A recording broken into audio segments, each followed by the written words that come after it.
Jeshi la Polisi mkoa wa Njombe kupitia operesheni na misako linaendelea kuimarisha usalama kwa kushirikiana na jamii katika kubaini, kuzuia na kutanzua uhalifu. Katika operesheni ambazo zimefanyika katika kipindi cha mwezi Aprili na mwanzoni mwa mwezi Mei mwaka 2026, Jeshi la Polisi mkoa wa Njombe limefanikiwa kuwakamata watuhumiwa 52 ambao wanatuhumiwa na matukio mbalimbali katika mauaji, wizi wa pikipiki, wizi pamoja na uvunjaji na ukiukwaji wa sheria za usalama barabarani. Jeshi la Polisi mkoa wa Njombe katika utekelezaji wake wa majukumu wa doria pamoja na misako limefanikiwa kumkamata mtuhumiwa wa mauaji ambaye anafahamika kwa jina la Oliver Leon Mgina.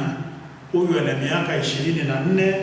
Mpangwa, mkazi wa kijiji cha Manga Lusitu, wilaya ya Ludewa, aliyekuwa anatafutwa kwa kosa la mauaji ya mtu ambaye ametambulika kwa jina la Lasenus Leon Mgina. Huyu ana miaka 27, ambaye ni kaka yake na huyu mtuhumiwa. Tukio hili la mauaji lilitokea siku ya tarehe 26 mwezi wa 11 2025, na mtuhumiwa alikuwa anaendelea kutafutwa na ndipo alipokamatwa. Aidha, Jeshi la Polisi katika mkoa wa Njombe huko katika kijiji cha Ngalawale, tarafa ya Mawengi, wilaya ya Ludewa na mkoa wa Njombe limefanikiwa kumkamata Thomas Steven Haule, miaka 30. Huyu ni Mpangwa, mkazi wa eneo la Chaugin, kwa kosa la kujifanya mfanyakazi wa kampuni ya Yas na kuingilia mifumo ya simu na kufanikiwa kupola fedha